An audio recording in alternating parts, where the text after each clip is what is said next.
স্বাধীনতাকে হারিয়েছি আমরা হাসনাতদের মাধ্যমে, সার্জিসদের মাধ্যমে। আত্মগোপন থেকে বেরিয়ে এসে 5ই আগস্টের পরে আমাদেরকে রূপকথার গল্প শোনাচ্ছে এই আরমানরা।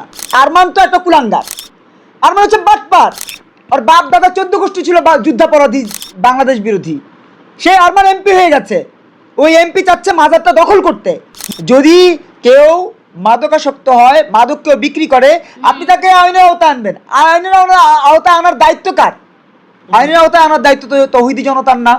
এই এমপিকে তো এই দায়িত্ব কেউ দেয় নাই, জামাতের নেতাকর্মীদেরকে তো এই দায়িত্ব কেউ দেয় নাই।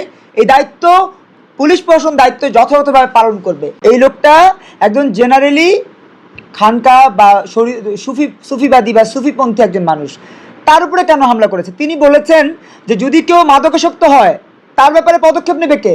স্থানীয় জনগণ, তৌহিদি জনতা, নাকি আইন প্রশাসন? আইন প্রশাসন না নিয়ে তুমি কেন আসছো? আর আরমান তো একটা কুলাঙ্গার, আরমান হচ্ছে বাটপার। আর বাপ দাদা 14 গোষ্ঠী ছিল যুদ্ধাপরাধী, বাংলাদেশ বিরোধী। সে আরমান এমপি হয়ে গেছে, ওই এমপি চাচ্ছে মাজারটা দখল করতে। মূল ঘটনা হচ্ছে মাজারের যে কমিটি, সেই কমিটিতে এমপি তার লোক বসাতে চাইছে, যে কারণে তারা মাজারের কমিটিতে যারা আছে তাদেরকে প্রতিহত করবার জন্য এই হামলার ঘটনা ঘটিয়েছে। আমরা তীব্র নিন্দা জানাচ্ছি। এবং এই যে মাদকাসক্ত, ভাই মাদকাসক্ত যদি হয়, ওখানে যদি গাঁজা বিক্রি হয়, যদি গাঁজা যদি সেবন করে, তাহলে আইন কি করে? পুলিশ প্রশাসন কি করে? বিচার ব্যবস্থা কি করে? আমি পুলিশ প্রশাসনের দৃষ্টি আকর্ষণ করছি, যদি কেউ মাদকাসক্ত হয়, মাদক কেউ বিক্রি করে, আপনি তাকে আইনের আওতায় আনবেন। আইনের আওতায় আনার দায়িত্ব কার? আইনের আওতায় আনার দায়িত্ব তো তৌহিদি জনতার না।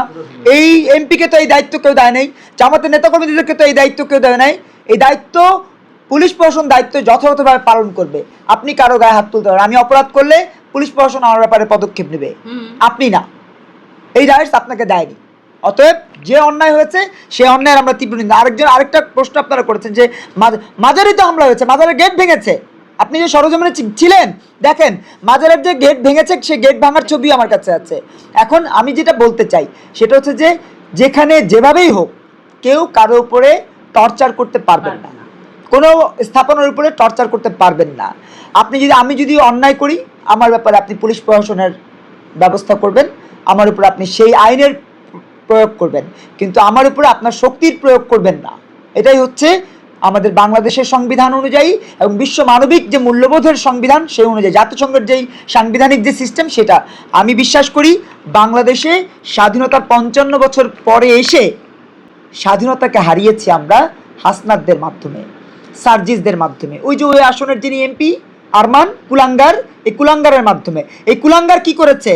কুলাঙ্গার আপনাদেরকে গল্প শুনিয়েছে। আমি টিকটিকের সাথে কথা বলতাম, আমি পিপিলিকার সাথে কথা বলতাম।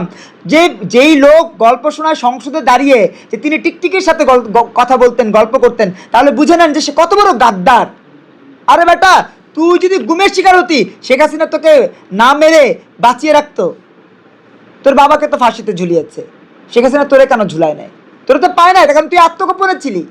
আত্মগোপন থেকে বেরিয়ে এসে 5ই আগস্টের পরে আমাদেরকে রূপকথার গল্প শোনাচ্ছে এই আরমানরা। অথচ এই আরমানের 14 গোষ্ঠী, আরমানের দল আমাদের বাংলাদেশটাকেই কখনো স্বীকৃতি দেয়নি, যে কারণে তারা প্ল্যাকার্ড নিয়ে গেছে। আরমান প্ল্যাকার্ড দেখিয়েছে মুক্তিযোদ্ধারা গাদ্দার, মুক্তিযোদ্ধারা যে গাদ্দার, এই প্ল্যাকার্ড দেখাবার অধ্যত্ত দেখিয়েছে আরমানরা। সেই আরমানদের বিচার এখন আমরা চাই। এবং এই মাজারে যে হামলা হয়েছে, সেই মাজার হামলার প্রতিবাদে আমরা তীব্র নিন্দা জানাচ্ছি এবং এই ঘটনার সাথে যারা জড়িত তাদেরকে দ্রুত আইনের আওতায় আনবার জন্য